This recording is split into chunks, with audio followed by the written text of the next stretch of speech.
Leah. Hello, Ran. Welcome to Economists on Zoom, getting coffee. Thank you, Dany, for having us. Good to be here. Great. We're all equipped. So I think one of the reasons I wanted to have you on is because you two in particular have been working with for some years and publishing really amazing papers on migration in the US from a historical perspective, but also with a lot of lessons for the present.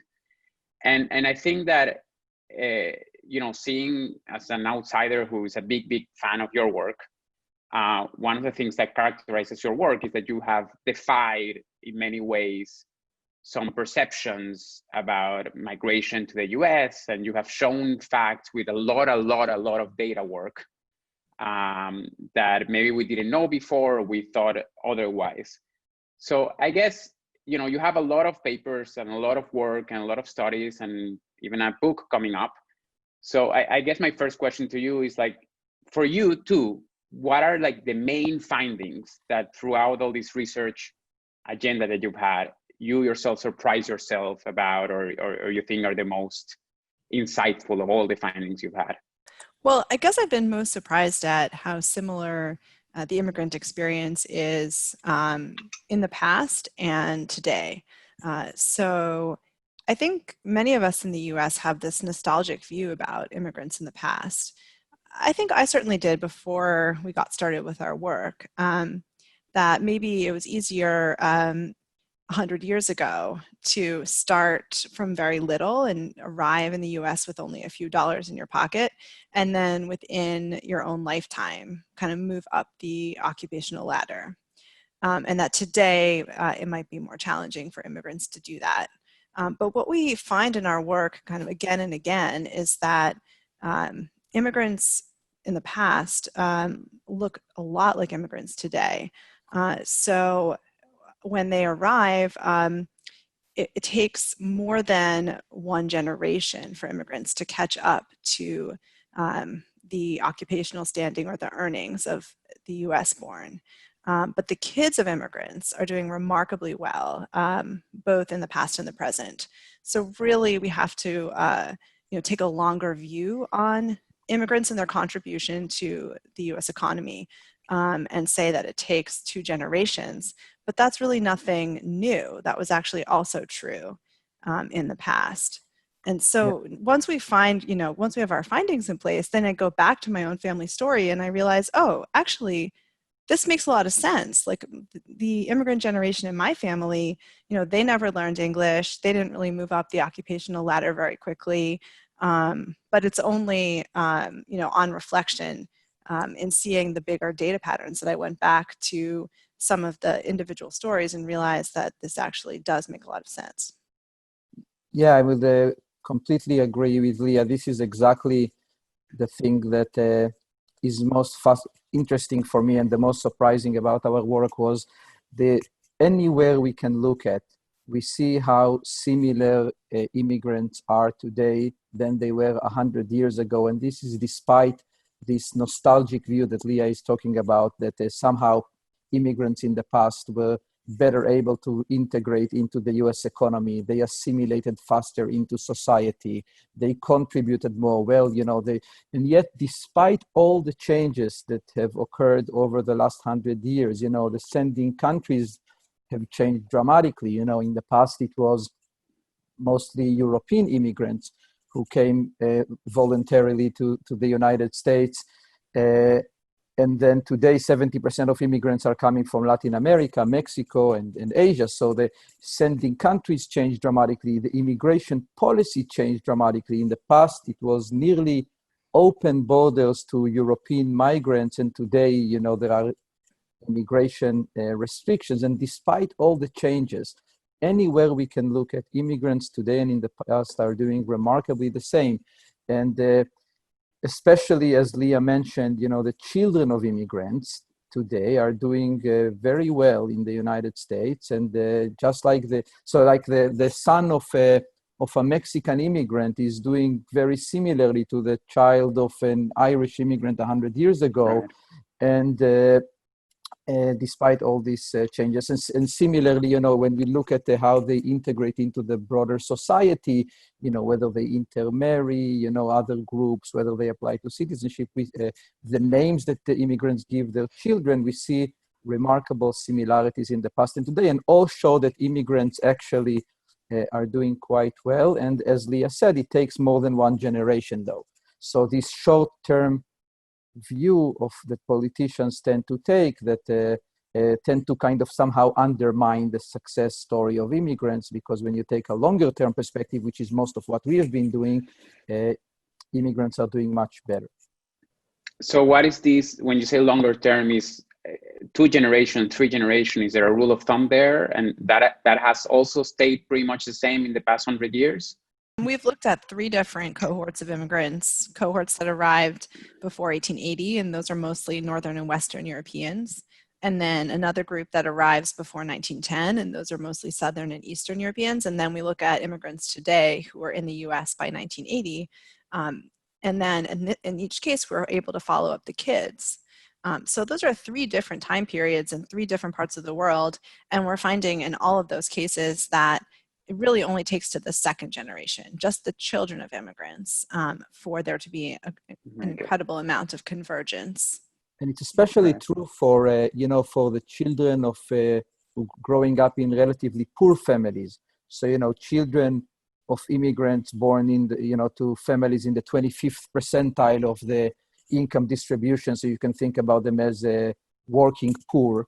Their children are more likely to enter the middle class than the children of US born people. And that again is true today and was true in the past, and is true for nearly every sending country that we can look at. So that's kind of the idea of the American dream, basically, that it's still alive. I think that you mentioned it in one of your papers, that you have some evidence that, the American dream is still there when it comes to immigrants, which is the one sentence, I guess, that, go ahead. There is somewhat of a pessimistic view about the American dream overall for everyone. We know that many people are missing out on the American dream, and that as the work by, Raj Chetty and Nathan Hendren and co-authors showed, it's like lands of opportunity rather than a land of opportunity. There are certain immigrants, certain individuals that do remarkably well and others that aren't. And, so I think that what we find is, and Leah, correct me if I'm wrong, but I think we find a more optimistic story when it comes to immigrants. So immigrants are, of course, not all immigrants eventually succeed, but on average, the immigrant story is a little closer to the American dream than for the US born. Part of that has to do with precisely this idea of lands of opportunity. Immigrants tend to settle in the US in locations that provide upward mobility for everyone in that area. And so in the past, what that means, for example, is that immigrants were very unlikely to move to the South. In 1910, the South was still incredibly agricultural and primarily engaged in cotton growing. And so there was a lot of inequality there, where there was a few landowners and then a lot of people working the land who didn't have much opportunity for upward mobility. And immigrants stayed away from the South. The same kind of pattern is happening today, where immigrants are kind of finding the locations that provide opportunity for everyone. And I mean, I guess that a follow-up question for me, I'm an immigrant from Latin America myself, and you were saying that despite the fact that immigrants in the different historic waves that you're looking at are coming from very different places, they are, their trajectory might be very similar in terms of adaptation, assimilation, and so on. And I know that you've done a little bit of work on what economists call the selection aspect of the immigrants. Who are the people who are coming here in terms, like from the perspective of their countries of origin? Do you also see there similarities in terms of the type of immigrants that came back from Europe in like 100 years ago and the ones that are coming from Latin America today? Are they also in the same income levels or comparatively and other characteristics? So that's a very interesting question. Actually, that's one thing that changed quite a bit from the historical age of mass migration and today.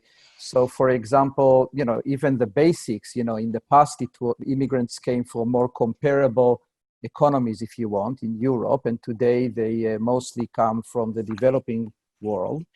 But also when you talk about selection, in today's context, it seems like immigrants are positively or intermediate positively selected from many countries, from nearly every sending country to the United States. In the past, actually, immigrants seem more similar, say in terms of their occupations and others, to the native born. And even if anything, from some countries, there was like negative selection. So immigration was viewed as a substitute to, say, inheriting land or to do very well or to succeed in your own country. If you couldn't do that, you choose to move. Of course, it was easier because in the past, borders were open to European migrants. And so if you wanted to move, you could just move. And today, selective immigration policies would make it more difficult for the very poor people to come from their home countries.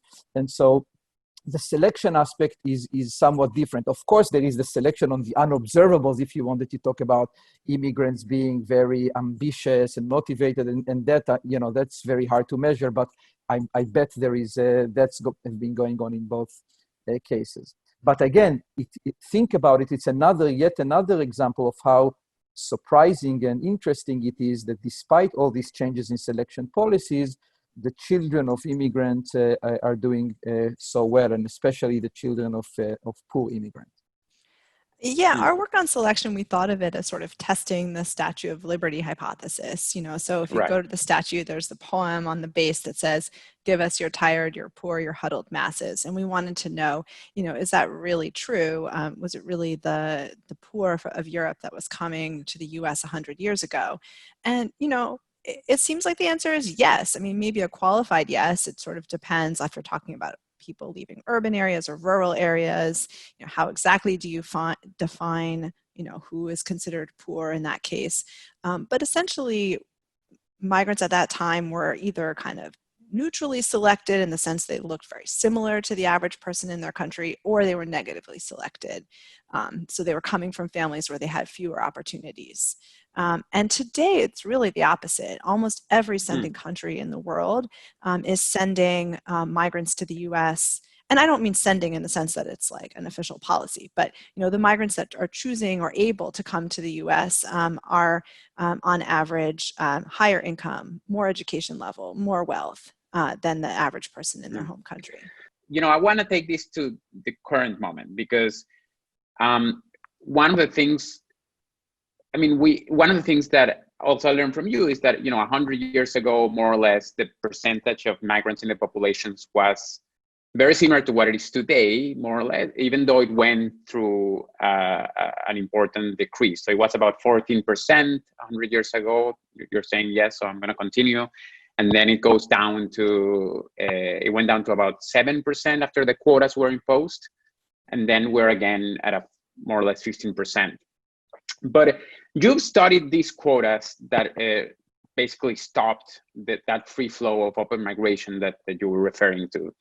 And now in the US, we've been seeing a lot of rhetoric, but also some action trying to put a stop to migration of all kinds, skilled migration, fundamental workers migration, et cetera, et cetera. You've shown in one of your papers the effect of eliminating these flows. So I want you to tell us a little bit about it, and maybe we can also talk about what you think the current policies, how could they affect the current situation in the future. Quotas were a big national policy. And like you said, so the quotas were established in the 1920s. And beforehand, there were around 1 million immigrants entering a year. After the quotas were put in place, that number fell down to 150,000. So it's a huge national policy. But then with the national policy, then 80% decline. Yeah, you wonder, how are you going to actually tease out what happened? Because there's a lot of other things happening in the 1920s as well. It's called the Roaring Twenties. And then immediately after the 20s, we get into the Great Depression. So you don't want to just have like a big national time series. So we were looking at locations in the US that were more and less exposed to that quota policy change because they had a lot of immigrants already in that place that came from the countries that were particularly targeted by the quotas. The quotas were not uniform. They were targeted against Italians, Poles, Russians, Jews, etc., all the new sending countries.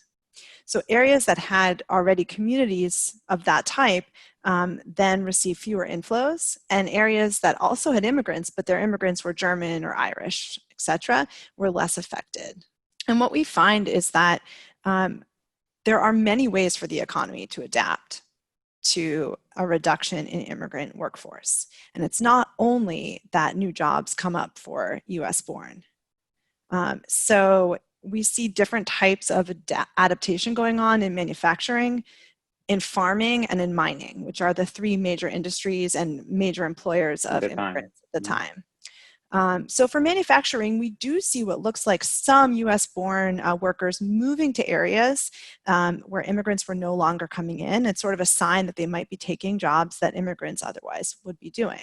But interestingly there, we also see some Canadian immigrants coming in and Mexican immigrants coming in too. And those were groups that were not restricted by the policy. So it's not only the US-born that were benefiting there. There were other immigrant groups that were taking some of those jobs. In farming and mining, though, we see that there's essentially no inflow of the US born to take jobs that had been farm labor or working in mines. Instead, it looks like those industries were shifting into more capital intensive production. And so it's not so clear that it's just like a one-to-one thing where one immigrant is kept out and one US born gets a job. There also are other factors in the production function, you know, so just to say that in English, right? I mean, to make a product, you don't just use workers, you also use machines. And so you can shift into machinery, or you can shift into other sources of labor, which could be, in this case, it was other immigrant groups, but today it could be offshoring. You could just move the jobs to where the immigrant populations had been. And so it's really a note of caution that we have in that paper, that to avoid that rhetoric of one for one, you know, new jobs will get created if we close the border. So you know, the adding to it, it's I know you are kind of excited to take it to the modern period. Of course, many things are different between then and now, of course, but it is the last time that the United States closed its borders in such a large way, and this seems to be a policy that potentially is on the table. And so, as Leah said, it's like it's a word of caution. So we think that if this is any guidance, then severely restricting immigration will unlikely protect American workers in the very obvious way that people think about. So the research, you know, our research suggests at least that US businesses are unlikely to react to such severe immigration restrictions by hiring necessarily more American workers or increasing wages to the existing workers, but rather we may be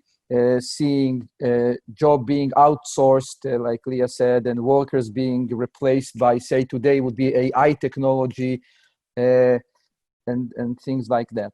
Really, when you see all this evidence put together, your work, which is more historical, but it looks at a wide range of basically all the migrants, and when you look at everybody else working on this topic, you know, it's not about high-skill migration or what they call unskilled or fundamental workers migration. It's really across the board.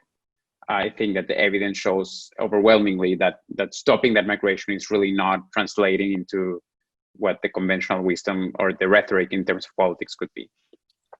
We're approaching the end, and as I said, I could have continued talking for much longer, but I actually, because there's so many, you know, undergrads and research assistants and grad students hopefully watching this, I want to ask you two in particular about your advice in general for a career in this profession. But in particular, because you two are a great example, I think, of co-authorship that, you know, has really been producing so great material for so long and a very dedicated research agenda. I also want us to tell us a little bit about that, about how to make these great co-authorship relationships work in the long term, which is something a lot of people struggle with. So a best thing for my career was to find Leah and to work with her. And in general, the secret of if I have any success, my secret is in having such incredible co-authors. I think this is really nice. It can be.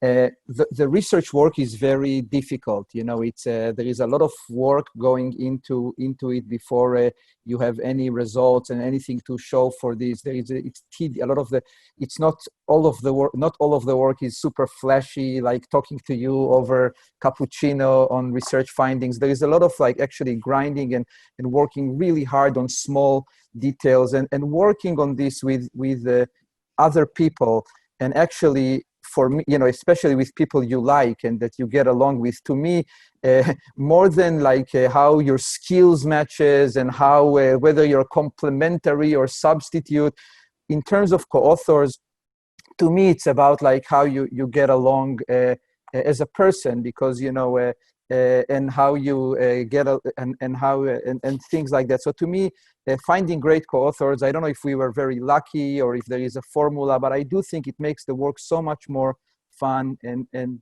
more productive. And then the other thing I think, and that's maybe more broader than just co-authors and maybe talking to graduate students, again, because there is so much work involved in the details, I think that working on something you're passionate about, so waking up in the morning, wanting to know the answer to the questions that you are thinking about, is almost like a necessary condition to have a nice case. So I would completely not be strategic about what are the research questions that are that are more most interesting to other people, but rather to look into your heart and ask yourself, what do you care about, and what do you want to study, and then follow that. Hopefully then other people will find it interesting too, but at least you will. Especially if you're working with historical census data, which you're going to have to do a lot of data crunching. Yeah, you won't be surprised to hear that I agree with Ron completely. Would have said exactly the same thing. I mean, we sometimes joke, when he says something, that to me rings really true, we just say, oh, we should co-author. So I just see eye to eye with Ron on that. I mean, when people say you should find someone who knows how to, code if you know how to write, and so find someone who has these kind of comparative advantage and alternative skills.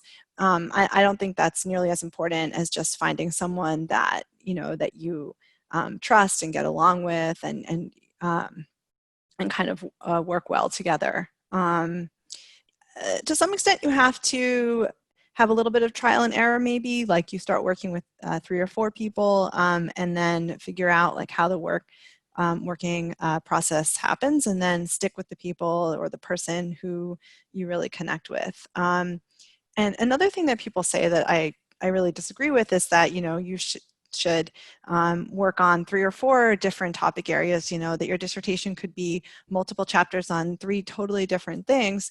And I think there's a lot of value in really diving deep into a topic of interest and becoming an expert on that. And it was really only after we had written 4 or 5 papers about immigration that I felt like I really understood what we were finding, and the findings kind of coalesced with different patterns that we saw in different papers. And so, to really learn something new about the world, it's valuable to kind of stick with a topic and get to know it from the inside.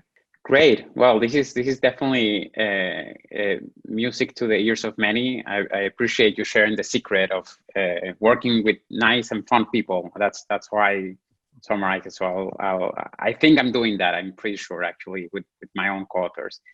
I want to thank you. I know that there is a book coming up soon, or at some point in the next few months.